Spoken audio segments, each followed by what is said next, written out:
Le président de la République a regagné Abidjan ce matin après un séjour à New York. Le chef de l'État y était pour prendre part à la 69e session de l'Assemblée générale de l'ONU. Hier, il a prononcé un discours à la tribune des Nations unies.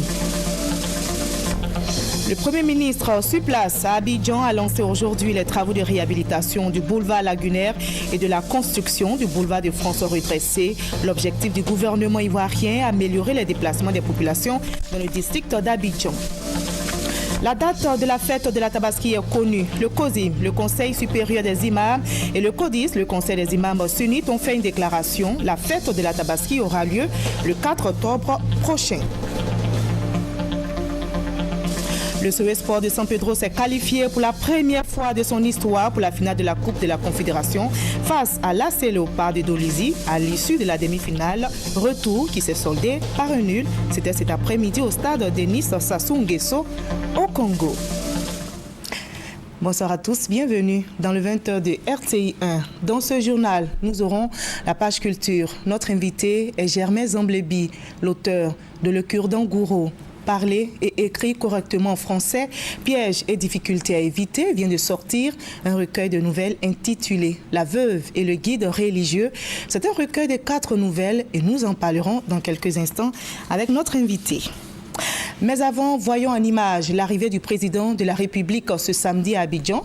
Le chef de l'État revient de New York aux États-Unis d'Amérique où il a pris part à la 69e session de l'Assemblée générale de l'ONU. Hier, il a prononcé un discours à la tribune des Nations unies, thème central de la communication, un programme transformateur de développement pour l'après 2015, la situation en Côte d'Ivoire, le terrorisme en Afrique, autant de sujets évoqués par le président ivoirien qui a réaffirmé ses ambitions d'aller à l'émergence en 2020. Le chef de l'État a aussi participé à des réunions de haut niveau sur l'épidémie à virus Ebola et sur les changements climatiques. À marge de cette session de l'Assemblée générale de l'ONU, le président Alassane Ouattara a accordé des audiences. Il s'est entretenu notamment avec les présidents du Gabon et des Comores. Envoyé spécial aux États-Unis, Jérôme Kofi Abolé. Il n'est pas une seule occasion ratée par le président de la République Alassane Ouattara chaque fois qu'il en a eu pour recevoir des personnalités en marge de la 69e session de l'Assemblée générale de l'ONU. Ce vendredi 26 septembre 2014, au siège de l'ONU, c'est avec Christian Barros qu'il a entamé les différents échanges. Monsieur Barros, en tant que président du comité 1572 du Conseil de sécurité de l'ONU concernant la Côte d'Ivoire. Nous avons l'intention de visiter votre pays, la Côte d'Ivoire, pour suivre le programme que nous avons au niveau du comité concernant la façon dont l'embargo a été respecté. Il y a eu une levée partielle des sanctions. Nous allons voir les progrès réalisés et à mon retour à New York, nous allons rencontrer le comité et le Conseil de sécurité pour voir la suite à donner. Juste après le haut fonctionnaire onusien, c'est au tour du président des Comores de rencontrer le président Alassane Ouattara. Au centre des entretiens, la coopération entre les deux pays. La Côte d'Ivoire nous a aidés pendant beaucoup de temps sur la formation des jeunes Comoriens. Donc, après ces dernières années, cette formation a été arrêtée. Donc, on a réitéré notre demande pour que le président Ouattara accepte des Comoriens et les Ivoiriens acceptent des Comoriens pour leur formation, surtout sur la formation professionnelle. Succédant au président des Comores pour son entretien avec le président Alassane Ouattara, le président du Gabon Ali Bongo Ondimba. Il a été, entre autres, question de relations bilatérales et surtout de la prochaine visite officielle du président gabonais en Côte d'Ivoire. Je suis d'abord tenu à remercier encore une fois mon grand frère pour la réception qui fut la mienne lorsque je suis allé lui rendre visite à Abidjan, mais aussi pour discuter avec lui d'arrêter la date de ma visite officielle. C'est une chose faite. Je tenais moi-même quand même aussi à honorer cet engagement que j'avais déjà pris. Vous vous doutez bien qu'ici à l'ONU, quand on se retrouve dans un cadre comme celui-là, eh bien nous parlons des questions certes bilatérales, mais en plus maintenant multinationales.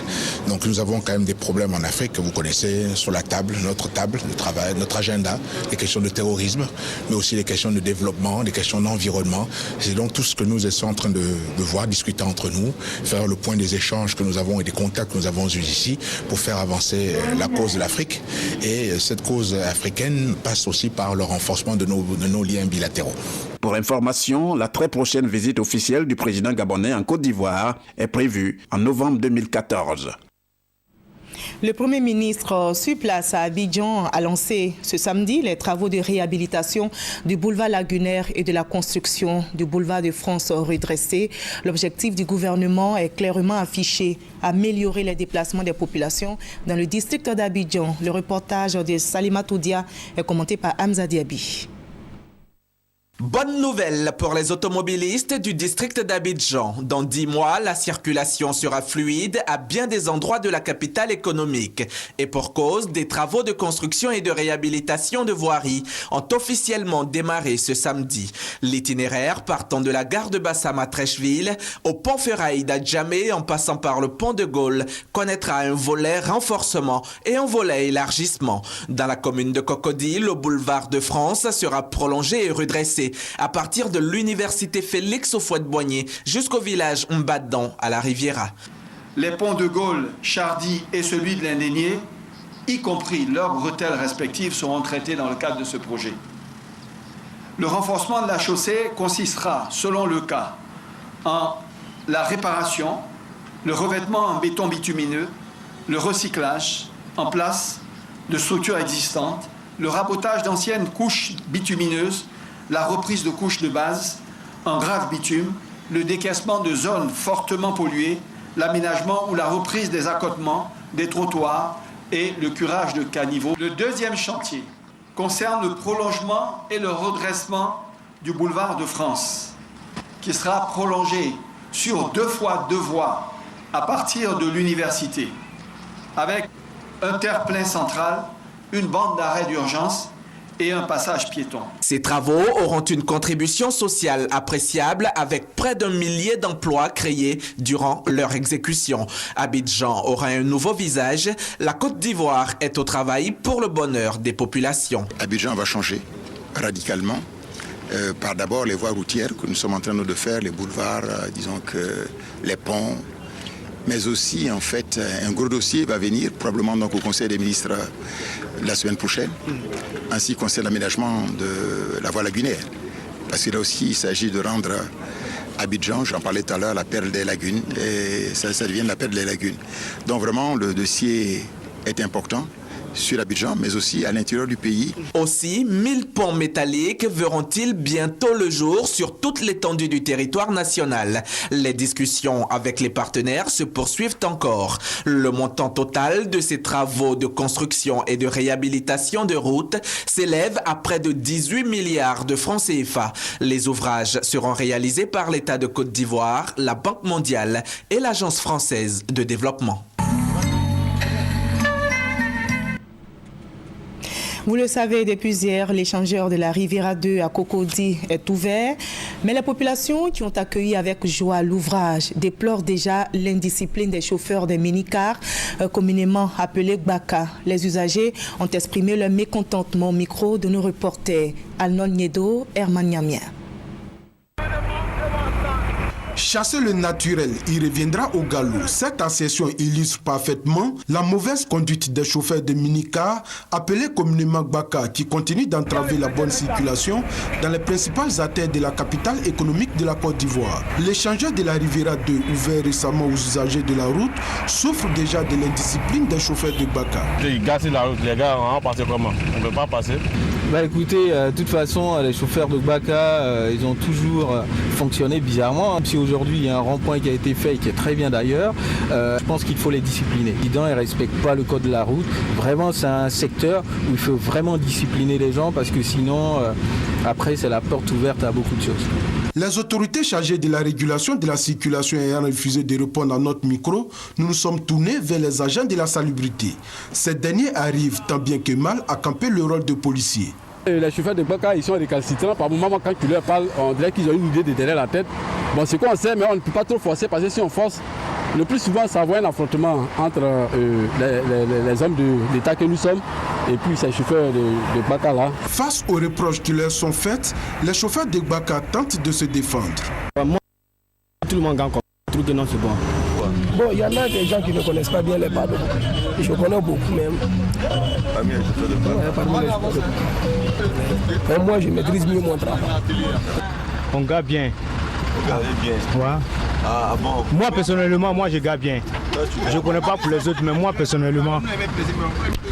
Refait pour faciliter la circulation des usagers de l'axe Riviera 2 et autres périphériques, l'échangeur ne saurait porter l'effet escompté si et seulement si la discipline épouse la conduite des usagers, surtout les chauffeurs de Gbaka. Le ministre Mamadou Sanogo, ministre de la Construction, du Logement, de l'Urbanisme et de l'Assainissement, vient de visiter les chantiers des logements sociaux d'Anyama et de Bingerville. Il est allé constater l'état d'avancement des travaux, nous explique Sidonie Davila. Des maisons solides, construites avec du matériel de pointe, des dispositions particulières prises par les maîtres d'ouvrage en prévision des risques d'éboulement. Les travaux de construction des logements sociaux vont bon train. Les chantiers sont suivis. La mise en œuvre des plans est vérifiée par l'équipe du BNET, l'équipe du contrôleur technique. Il y a des ouvrages qui ont été démolis en son temps. Donc on suit ça, on peut garantir que à chaque coulage de béton, il y a un prélèvement qui est fait par un labo qui nous fait des tests. Donc il y a un suivi de la qualité des travaux. Ça, on y tient beaucoup, on y tient. Des dires confirmés par une promotrice. Il tient tellement la qualité. Et franchement, ce n'est pas parce qu'on dit que c'est logement socio-économique qu'il faut donner n'importe quoi à nos frères et sœurs. Pour se convaincre de ces dispositions particulières, Mamadou Sanogo, ministre de la Construction, du Logement, de l'Assainissement et de l'Urbanisme, a visité les chantiers. Anyama et Bingerville, les derniers du genre. Aujourd'hui, c'est une ville nouvelle qui est en train de sortir des terres. Les promoteurs nous rassurent un peu partout que ces logements seront disponibles. Nous souhaitons que du côté du gouvernement, les choses s'accélèrent pour faire en sorte que l'eau, l'électricité et tout ce qui est lié au VRD, en tout cas, soit effectif pour permettre à nos concitoyens de recevoir les clés. Cette politique de logement du président Alassane Ouattara est une réalité. C'est loin d'être une vue de l'esprit. Non seulement une réalité, mais est très avancée dans son exécution. J'ai constaté avec lui surtout que les Ivoiriens travaillent. J'ai pu constater sur l'ensemble de ces sites qu'en moyenne, près de 300 personnes travaillent par jour. Pour information, la première tranche de ces logements pourrait être livrée dans le courant du premier trimestre de 2015. Demain dimanche 28 septembre sera célébrée la journée mondiale de la rage. La rage est une maladie virale qui, selon l'Organisation mondiale de la santé animale, tue encore chaque année environ 70 000 personnes dans le monde. La Côte d'Ivoire, qui célèbre l'événement, met l'accent sur la sensibilisation. Les populations sont donc invitées à faire vacciner leurs animaux domestiques contre la rage. On retrouve Sidonie Davila. La rage se transmet de l'animal à l'homme par morsure, griffure et aboutit dans tous les cas à une mort certaine. Tous les ans, plusieurs personnes mordues ou griffées succombent de rage. L'Organisation mondiale de la santé, OMS, estime à plus de 70 000 le nombre de personnes qui meurent chaque année de rage dans le monde. En Côte d'Ivoire, ce sont plus d'une dizaine de décès qui sont enregistrés tous les ans. Cette année, 9 cas de perte en vie humaine ont été déclarés. D'où l'appel des autorités à l'occasion de la journée mondiale de la rage. La rage est une zoonose majeure d'importance reconnue en médecine vétérinaire et humaine. La vie humaine n'a pas de prix. C'est pourquoi je voudrais vous exhorter à observer les gestes simples qui sauvent, notamment faire vacciner annuellement vos animaux de compagnie, chiens, chats, singes et mangoustes, contre la rage. Signaler tous les cas d'animaux suspects, animal mordeur ou très agressif au service vétérinaire. Évitez surtout les morsures d'animaux. Vous rendre immédiatement dans le centre de santé le plus proche après une morsure. Je vous invite à vous joindre à la communauté internationale pour célébrer cette journée du 28 septembre. En Côte d'Ivoire, cette journée de lutte contre la rage, organisée par la Direction des services vétérinaires, DSV, en collaboration avec l'Association des vétérinaires privés praticiens de Côte d'Ivoire, AVPPC, et l'Institut national d'hygiène publique, INHP, sera célébrée le mercredi 8 octobre à la mairie d'Abobo. Une autre journée, la journée mondiale du tourisme. Celle-là, elle a été célébrée aujourd'hui, 27 septembre. L'événement a été marqué à Yamoussoukro par la Sodertour-Lac, société de développement touristique dans le Bélier. Des experts du tourisme ivoirien ont mené des réflexions sur les stratégies de développement durable et l'implication des communautés locales dans le tourisme. Victoria Angwa, Doigt des Lasers. 34e édition placée sous le signe de la réflexion. Un thème d'actualité, tourisme et développement communautaire. D'éminents experts ivoiriens autour d'une table pour faire l'état des lieux, expliquer la thématique, lever les obstacles, proposer des pistes de solutions pour réussir le tourisme communautaire ou de proximité. Cette nouvelle activité est la vision de l'Organisation mondiale du tourisme et celle de l'État ivoirien. Faire du tourisme une activité économique qui prenne en compte les communautés avec au bout l'éradication de la pauvreté. La Société de développement touristique de la région des Lacs mène l'opération avec l'Office ivoirien des parcs et réserves, OIPR, et les populations riveraines de la réserve de faune d'Abokouamekro. À la clé, un partenariat gagnant-gagnant. Le tourisme au niveau de Sodertour, c'est tourisme durable et équitable. Par équitable, ça signifie qu'une partie des ressources sera reversée aux populations. Il faudrait qu'on fasse en sorte que ces populations soient impliquées dans la gestion de cette réserve et faire en sorte que ce développement soit durable. Les sujets qui fâchent ont été épluchés sous l'arbitrage du corps préfectoral. Les concertations se poursuivront pour impliquer les communautés dans le projet de réhabilitation et d'exploitation du parc. Et en la matière, la Sodertour a fait des heureux, à Bomi-Kondé et à Okro notamment. Ce modèle est un cas d'école salué par les experts et la tutelle.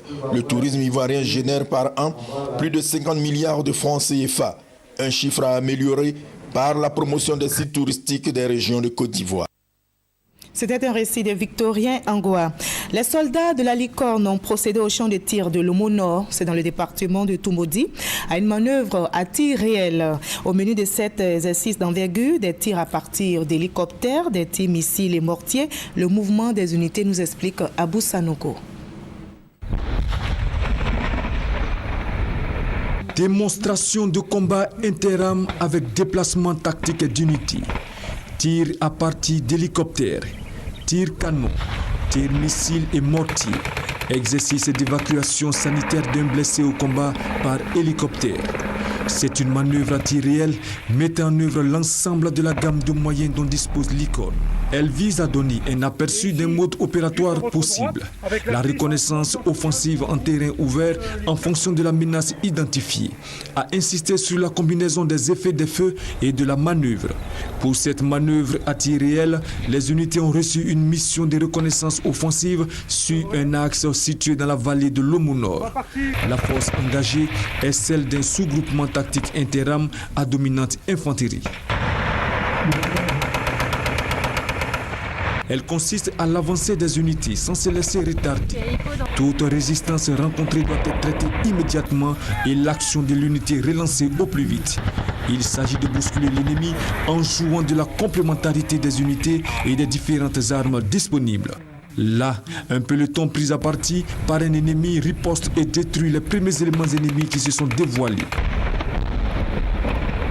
Présent à la démonstration à tir réel, le ministre chargé de la Défense, Paul Koufi, s'est dit très impressionné. Nous avons vu le professionnalisme, mais en plus de cela, nous avons vu la qualité et la justesse, n'est-ce pas, des tirs. Cela témoigne de la qualité de nos amis et dans le contexte actuel, je pense que dans le cadre de partenariat, nous avons des partenaires sûrs qui pourront, n'est-ce pas, nous aider à réformer notre outil de défense. Étaient également présents plusieurs ambassadeurs accrédités en Côte d'Ivoire. On a effectivement fort apprécié cette démonstration. Je pense que ça vaut la peine aussi pour nous, ambassadeurs, de savoir comment ça se passe dans le concret, hein, parce que là c'est de la réalité, ce n'est plus de la télévision.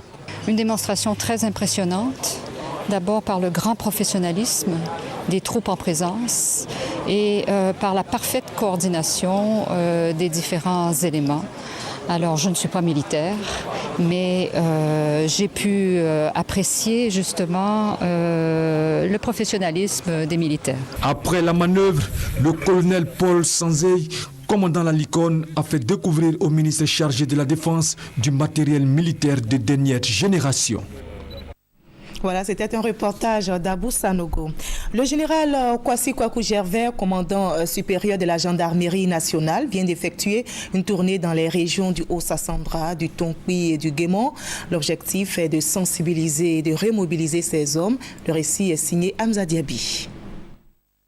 À Daloa et à Mans, lors de ses échanges avec les gendarmes de la 2e Légion de gendarmerie, le général de division Kwasi Kwaku Gervais a félicité ses hommes pour les résultats obtenus dans le cadre de la lutte contre les coupeurs de route et l'application des consignes du gouvernement relatives à la prévention de l'épidémie d'Ebola. Des résultats obtenus grâce aux moyens que le chef de l'État, le président Alassane Ouattara, a mis à la disposition de la gendarmerie. En évoquant l'entrée des femmes au sein de la gendarmerie, le général a tenu à préciser que l'intégration du genre n'entachera pas la discipline qui caractérise ce corps d'élite. Il a aussi marqué une halte aux différents corridors. On a mis ces corridors de passage pour filtrer, pour des fois quand il y a des situations, contrôler le coffre pour voir ce qu'il y a à l'intérieur, mais non soutirer de l'argent aux populations. Vous travaillez tous ensemble parce que nous le faisons pour le bien-être de la population ivoirienne, pour la sécurité de la population ivoirienne. Mais à aucun moment, vous devez utiliser la tracasserie. Que les populations ne se plaignent pas, mais plutôt qu'elles soient rassurées par votre existence et par votre présence. À ceux qui s'adonnent aux raquettes, le général de division Kwasi Kwaku Gervais a rappelé que la radiation est la sanction à laquelle il s'expose. Pour d'ailleurs juguler ce phénomène, les corridors de Gonzagueville, de Dabo et d'Anyama ont été transformés en postes d'observation. Et la page politique de cette édition s'ouvre avec les enseignants du RDR qui soutiennent l'appel de Bédié à soutenir la candidature unique du président Alassane Ouattara à la présidentielle de 2015. Après l'appel lancé depuis Daokro par le président Bédié, président du PDCI RDA, à soutenir la candidature unique du chef de l'État à l'élection présidentielle de 2015, le président du Rassemblement des enseignants républicains fait la déclaration suivante. Cette annonce historique vient confirmer la dimension du grand homme d'État et le sens de l'honneur que tous reconnaissent au président Arikona Bédié, garant et caution morale de la grande famille des oufouettistes. Mieux, une telle initiative du président du PDCI RDA vient confirmer que les engagements pris à l'occasion de la signature de la plateforme le mercredi 18 mai 2005 à Paris relevaient d'une volonté ferme des 4 leaders partenaires de bâtir la Côte d'Ivoire dans l'union et l'action concertée en parfaite conformité avec les idéaux du père fondateur. Le choix porté sans embâche par le président Arikona Bédié sur la personne du président Alassane Ouattara vient ainsi confirmer que la cogestion du pouvoir d'État depuis l'accession du RDR à la magistrature suprême se déroule dans d'excellentes conditions. Le président du Rassemblement des enseignants républicains a félicité et remercié le chef de l'État pour le travail titanesque qu'il a abattu en si peu de temps. Le reportage d'Ahmed Traoré était commenté pour vous par Maïs Sako. Dédié une journée de reconnaissance et d'hommage aux leaders du Rassemblement des oufouettistes pour la démocratie et la paix. C'est cet objectif que veut atteindre le directoire du GRACUADO, groupe d'action pour la candidature unique du président Alassane Ouattara. L'appel du président du PDCI, Henri Konan Bédié, à soutenir la candidature unique du président Alassane Ouattara permettra d'éviter des troubles lors de l'élection présidentielle de 2015. Cette déclaration est de Jean-Blé Guirao, président du GRACUADO, entendé groupe d'action pour la candidature unique d'Alassane Ouattara. À cet effet, le directoire du GRACU Ado prévoit de célébrer les vendredis 10 et samedi 11 octobre prochains les leaders du RHDP. Après l'appel d'Aoukro, qui est un appel historique du président Bédié, nous avons décidé au niveau du GRACU Ado de le magnifier à travers une journée de reconnaissance et d'hommage le vendredi 10 à la mosquée de la Rivera à Cocody, ensuite au plateau à 19h, par d'action de grâce, et le samedi 11 au Stade Inch'Allah à Koumassi, un grand meeting pour dire merci au président de la République, merci au président Bédié et dire merci à tous les présidents qui autour d'eux font un grand travail pour la stabilité de la Côte d'Ivoire. Le président du GRACU Ado a profité de cette conférence de presse pour faire le bilan à mi-parcours de sa structure après 4 mois d'activité. La conférence de presse que nous venons d'organiser avait pour but essentiel de faire le bilan de nos activités, de meetings, de rencontres et de toutes les autres activités depuis notre naissance au niveau du GRACU le 25 mai dernier à la Caisse Stable. Nous avons donc parlé de ce que nous avons fait et de ce qui reste à faire. Nous ne pouvons pas donner l'autosatisfaction, mais nous continuons dans la vérité, dans le soutien au chef de l'État. Le groupe d'action pour la candidature unique d'Alassane Ouattara existait depuis plus de 4 mois. Et pour la célébration de cette journée de reconnaissance au leader du Rassemblement des oufouettistes pour la démocratie et la paix, Pascal Brouaka, membre du directoire, est chargé de présider le comité d'organisation. Le reportage réalisé par Ahmed Traoré et Abou Sanogo. La date de la fête de la Tabaski est connue. Le COSIM, le Conseil supérieur des imams, et le CODIS, le Conseil des imams sunnites, ont fait une déclaration. La fête de la Tabaski aura lieu le samedi 4 octobre prochain. Allahumma salli ala Muhammad wa ala al salim. Le Conseil supérieur des imams en Côte d'Ivoire et le Conseil des imams sunnites informent la communauté nationale et musulmane que conformément aux résolutions du séminaire tenu du samedi 15 au dimanche 16 juin 2013 sur l'observation du croissant lunaire en Côte d'Ivoire et suite à la déclaration des autorités religieuses saoudiennes, le premier jour du mois lunaire Zul Hijja, mois du pèlerinage, était le jeudi 25 septembre 2014. Et le jour de la station d'Arafat est fixé au vendredi 9 Zulhijja, correspondant au 3 octobre 2014. Par conséquent, la fête de la Tabaski aura lieu en Côte d'Ivoire, Inch'Allah, le samedi 10 Zulhijja 1435, correspondant au 4 octobre 2014. Les imams souhaitent bonne fête des Tabaski à toutes et à tous. Wassalamu alaikum wa rahmatullah. Et en sport football, le COE Sport de San Pedro s'est qualifié pour la finale de la Coupe de la CAF ce samedi à l'issue de son match nul face à l'AC Léopard, 0 but partout. Lors de la demi-finale retour de la compétition, sachez que le club ivoirien l'avait emporté au match aller par 1-0. Anne-Marie Nguessa. Le COE Sport de San Pedro a démontré une fois de plus qu'il sait voyager. Car c'est au Congo que les poulets de Rigo Gervais viennent de composter leur ticket pour la finale de la Coupe de la Confédération. Une qualification historique pour le représentant ivoirien qui a réussi à tenir en échec les Léopards de Dolisie lors de la manche retour de la demi-finale de cette compétition après les avoir battus 1-0 ici à Abidjan. L'AC Léopard n'a pas su sonner la révolte à domicile face à un COE Sport bien en place tactiquement qui a au contraire donné du fil à retordre à l'adversaire.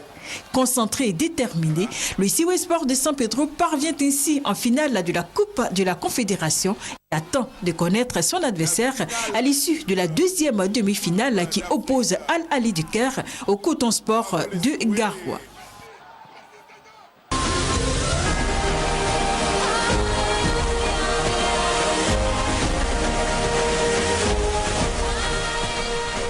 Bienvenue à la page culture de cette édition. Commençons avec la célébration du Popé. Cette fête qui vient de se dérouler à Fresco. Culture, chant, danse. On meublait donc cette édition 2014 du Popé, nous explique Franco Quadio. Des pas de danse rythmés de sonorités traditionnelles, chants et musique à profusion. Un ensemble diversifié d'ambiances festives sur la scène du festival culturel Gaudier Popé 2014 à Fresco, localité de la région du Boclé, au sud-ouest de la Côte d'Ivoire. C'est une expérience pour moi de vivre un tel événement. Dans la joie où je suis arrêtée là, c'est ça, on veut la paix et la joie. 3 jours, en nocturne comme en matinée, l'ambiance est à son comble. Course de pirogue, concours à oulaba et bien d'autres activités au menu de ce festival. Le Popé, également un cadre de retrouvailles des peuples, occasion bien choisie pour l'installation du chef suprême des peuples Krou et Dan de la localité de Fresco. Alain Lobognon, cadre de la région, appelle les populations à l'entente et à l'union. Dites aux Ivoiriens, nous signons un pacte de non-agression. Le sang ne doit plus verser dans ce pays. Créé en 2010, le festival culturel Gaudier Popé se tient chaque 2 ans. Après 3 années d'absence due à la crise post-électorale, cette année, l'événement est à sa 2e édition. Rendez-vous est pris pour 2016. La finale des Stars Karaoké s'est déroulée hier. Stars Karaoké édition 2014 s'est refermée avec la victoire d'Elodie, la candidate numéro 2. Explication avec Serge Gongomé. Entamée il y a 2 mois, l'édition 2014 de Star Karaoké s'est achevée dans la nuit de ce vendredi 26 septembre. Cette émission produite par la radiodiffusion télévision ivoirienne RTI a vu la participation de 16 candidats. 4 ont été retenus pour cette finale. Il s'agit de Daniel, Star 1, Elodie, Star 2, Sébastien, Star 3 et Roselyne, Star 4. Le morceau imposé Taxi Sougnon de l'artiste ivoirien Baïs Pinto et des chants au choix ont été savamment interprétés par ces candidats.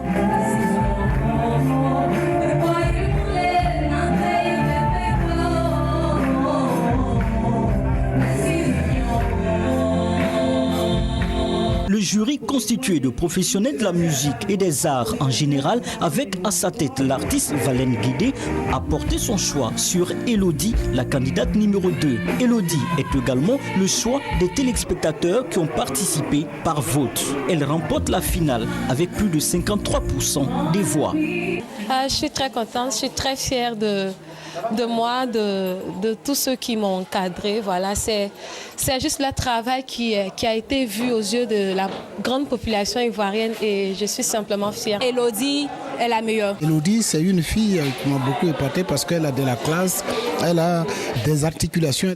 Elodie recevra plus de 3 millions de francs CFA, dont 2 millions de la RTI, divers lots des partenaires et un enregistrement à Paris avec le soutien du groupe Magic System. Karaoké 2014, c'est aussi ces belles couleurs du bleu, du vert suave, du rouge vif, évoluant par moments dans ses formes éclatées pour laisser place au rose. L'animatrice Christelle Melledge était en parfaite harmonie avec la couleur dominante de cette galaxie de son et de lumière. Karaoké 2014, c'est aussi l'ensemble de cette artillerie de technologie de pointe et ses instruments musicaux réservés au live. Ambiance, il y en a eu avec l'ambassadeur du peuple apollonais, le maître du Zoblazo, l'artiste Mewe, dans Roulé Moutou.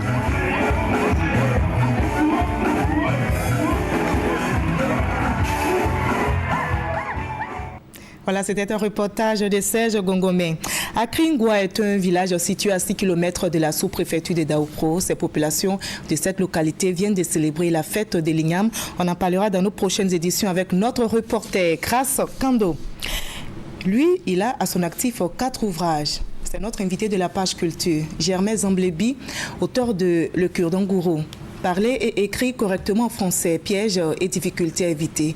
Il vient de sortir un recueil de nouvelles intitulé La veuve et le guide religieux. C'est l'histoire d'une ravissante veuve, intellectuelle achevée, courtisée par un guide religieux conservateur, charmant et très instruit. Ce dernier persuade ses 2 épouses à l'aider à convaincre la veuve au fin de rejoindre leur foyer conjugal. Mais réussiront-ils cette délicate mission? Justement, notre invité est là pour nous répondre. Bonsoir, monsieur Zamblébi. Bonsoir, madame. Alors, parlons d'abord de ce qui vous a inspiré dans l'édition de cette œuvre. Oui. Toutes les nouvelles sont basées sur des histoires vraies. Oui, je préfère les histoires vraies, les histoires vécues par nos contemporains, simplement parce que les lecteurs aiment bien ce qui les intéresse, ce qui les concerne. Et ce qui est vrai, donc. Voilà. Exactement. D'accord. Alors, pour la veuve et le guide religieux, vous commencez votre récit par cette citation du dramaturge français. Jean Anouilh, oui. Voilà, si on peut le lire rapidement. 16e siècle déjà. Pourquoi contredire une femme? Il est tellement plus simple d'attendre qu'elle change d'avis. Oui, là, c'est la persévérance. Vous voyez bien que le guide religieux, il fait de l'avance à la veuve, la ravissante veuve, mais il n'est pas persuadé qu'elle va accepter du coup. Mais donc il s'arme de patience, de persévérance, et il est sûr qu'au bout de l'effort, épouser ainsi, j'allais dire la pauvre tègre de Jean Anouilh, ce n'est pas la peine de contredire une femme, il faut attendre patiemment, obstinément. Et on va regarder le résumé de ce recueil avec nos reporters avant d'en discuter. Après le cure-dent Gourou, Germain Zamblebi revient avec une nouvelle œuvre intitulée La veuve et le guide religieux. Recueil de 4 nouvelles dont la première donne son nom à l'œuvre. Il y raconte l'histoire d'une femme, Madame Keïta, dont le destin tragique l'éloigne à chaque fois de l'amour par la mort de ses conjoints. Cependant, son charme et sa beauté ne laisseront pas indifférent son guide religieux qui va même solliciter l'aide de ses 2 épouses pour la convaincre à l'épouser. En 167 pages, l'auteur, inspecteur de l'enseignement primaire, aborde des thèmes tels que l'amour, la maladie, mais surtout la persévérance. Valeur incarnée par le personnage de sa 3e nouvelle, Mademoiselle Loukou, qui malgré son cancer en phase terminale, ne quittera son poste d'institutrice jusqu'à son dernier souffle. Également celui du petit Ngouran dont les déboires n'ont pu freiner son ardeur et sa persévérance dans sa religion et dans ses études. De la religion au milieu des enseignants avec ses histoires, la veuve et les guides religieux, ce sont 4 histoires qui n'ont visiblement rien en commun les unes avec les autres, mais que tout lie en réalité. D'accord, commençons par la première histoire, une veuve courtisée par un guide religieux et qui de surcroît demande l'aide de ses épouses. Exactement, oui. Quand même surprenant.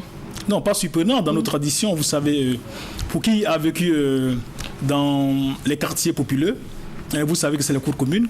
Et très souvent, il y a la religion qui a son effet. Il y a la tradition et tout ça, le poids des traditions, le poids des croyances religieuses. Et très souvent, les femmes sont victimes de, j'allais pas dire de chantage, mais d'un assouvissement.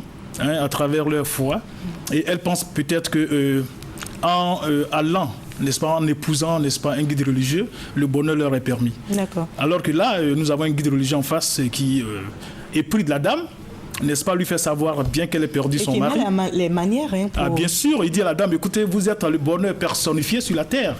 Quiconque bénéficiera de vos privilèges ne sera qu'heureux. Alors qu'il n'y a pas longtemps qu'elle a perdu son mari. D'accord. Donc c'est tout dire. D'accord. Et dans cette nouvelle, on peut dire, vous dépeignez la condition de la femme. Oui. On voit un guide religieux qui est polygame, qui, on peut le dire, fait presque un chantage, même si c'est 2 épouses. Oui, mais vous savez, vous savez un peu. La veuve. Oui, évidemment, la seconde femme, l'épouse, la seconde épouse n'est pas elle n'était pas d'accord, mais elle était pas contente, elle était obligée, parce que la première a pris la parole très vite pour dire à son mari, écoute, mon cher époux, ce que tu choisis, c'est Dieu qui a voulu que tu choisisses une 3e femme pour nous aider, donc nous ne pouvons qu'être d'accord. Sans consulter. Elle ne pensait pas ce qu'elle disait. Exactement. Peut-être en pensant certes, mais elle voulait faire mal à la seconde. Parce qu'elle était là et puis on a pris une seconde femme. Et la seconde également qui ne voulait pas de la 3e. Oui, mais elle ne le dit pas. Et donc elle souffrait intérieurement. Exactement. C'est une condition de la femme que vous dépeignez. Quelle est cette condition? Oui, la condition c'est qu'en fait la femme elle est certes soumise, mais elle accepte facilement. Elle n'ose pas aller à l'encontre de ce que dit l'époux. Rien qu'à cause, n'est-ce pas, des valeurs religieuses. Alors qu'elle ne voulait pas, l'hypocrisie aidant, elle n'a pas dit ce qu'elle voulait, mais la première épouse, rapidement, est allée vite pour dire, écoutez, cher époux, nous sommes d'accord avec ce que vous allez faire, c'est Dieu qui vous a inspiré, nous sommes prêtes, n'est-ce pas, à accepter une 3e épouse. Et elles ont bien reçu justement la évidemment, elles sont obligées. Elles sont obligées. D'accord. Mais... On espère que vous ne pensez pas cela. Alors, non, mais je ne pense pas tellement cela, mais écoutez, il y a des femmes, des familles où ça marche très bien. Où la polygamie marche très bien, il y en a par contre où ça ne marche pas. Mais nous, en tant qu'écrivains, nous devons, n'est-ce pas, être les porte-voix, n'est-ce pas, des familles où ça ne marche pas. C'est ce que nous faisons. Alors, si je vous pose cette question embêtante, êtes-vous pour ou contre la polygamie? Je vous dirai tout de suite qu'en fait, en tant qu'écrivain, il y a des polygames qui lisent mes œuvres, il y a des monogames également. Alors, j'ai pas envie, n'est-ce pas, d'avoir une catégorie, n'est-ce pas, sur mon dos. Mais vous démontrez votre ouvrage, vous parlez oui, de je suis d'une famille parce que vous parlez de ces femmes qui vont souvent chez les marabouts. Exactement, je suis une famille polygame et croyez-moi, je n'en tire pas le meilleur souvenir. D'accord, alors on vous a bien compris. Dans cet ouvrage également, on voit la femme qui arrête ses études, le cas de la veuve, qui a arrêté ses études pour se consacrer à son mari. Oui, c'est le mari qui a voulu. Parce que vous savez, les gens, il y a certaines personnes qui sont très jalouses. N'est-ce pas? Ils aiment tellement leur femme pour eux que si elle travaille... jaloux. Ah oui, il est très jaloux. Et il dit, écoutez, si elle travaille, peut-être qu'elle va rencontrer des hommes et tout ça. Il préfère qu'elle reste à la maison. Et comme il en est plein aux as, il préfère lui donner son salaire et qu'elle reste à sa disposition. Alors que la femme oublie qu'elle a le droit de s'émanciper. En restant à la maison, vous devenez un décor dans la maison. D'accord. Alors, on a aussi l'autre nouvelle. On va terminer rapidement avec la veuve et le guide religieux. Alors, on a également l'amie de la veuve, Rokia, qui a aussi vécu les travers de la polygamie. Oui, tante Rokia, en fait, ici, à travers elle, c'est une histoire réelle. Et c'est une dame qui vit et qui m'a dit, écoutez, M. Zamblé, racontez mon histoire pour ne pas que mes soeurs fassent la même erreur que moi. Et tante Rokia, ici, c'est la conseillère. Quelle est cette erreur qu'elle a commise? Oui, mais en tante fait, Rokia. Oui, elle était prête à succomber, n'est-ce pas, au charme du guide religieux qui est un bel homme et qui parle très bien, qui est éloquent. Il a fallu que tante Rokia lui dise, attention, ma fille, tu es encore jeune. D'accord. Tu es encore jeune, tu peux choisir. Donc, et Dieu merci. Dans la polygamie. Exactement. Alors, dernière nouvelle, l'ultime défi. Oui, l'ultime défi, c'est une histoire que j'ai vécue. Je la raconte toujours avec beaucoup d'émotion parce que c'est celle-là qui m'a permis d'épouser l'écriture romanesque. Parce qu'en fait, de mon métier d'enseignant, d'évaluateur, il y avait une enseignante qui était atteinte d'une maladie incurable et qui, un matin, le cancer, n'est-ce pas, et qui un matin vient me voir au bureau, qui sollicite, n'est-ce pas, ma visite dans sa classe et elle me dit, monsieur l'inspecteur, avant de mourir, n'est-ce pas, je vais avoir mon diplôme du CAP. Alors la leçon à tirer ici, c'est simplement que c'est le stoïcisme de cette femme-là. C'est-à-dire qu'il va mourir, j'allais dire, sur le champ de bataille.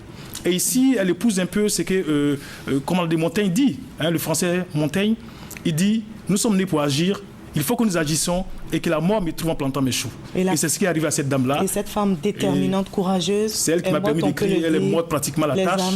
Et à travers elle, je rends hommage à tous les enseignants, ces ingénieurs de l'esprit, qui jour et nuit font tout pour donner le savoir aux enfants. Et à travers ces enseignants, tous les Ivoiriens. Tous les Ivoiriens, même ceux d'ailleurs, mais qui enseignent, qui donnent le savoir et qui quelquefois, au prix de leur vie, de leur santé, n'est-ce pas, vont à la tâche, vont au combat.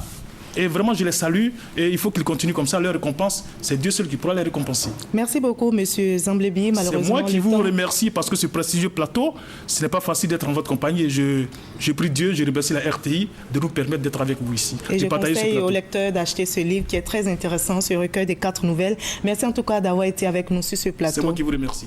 C'est la fin de cette édition préparée par l'ensemble de la rédaction et supervisée par Delphine Gla. Merci à toute l'équipe technique et à la réalisation pilotée par Ricardo Somon.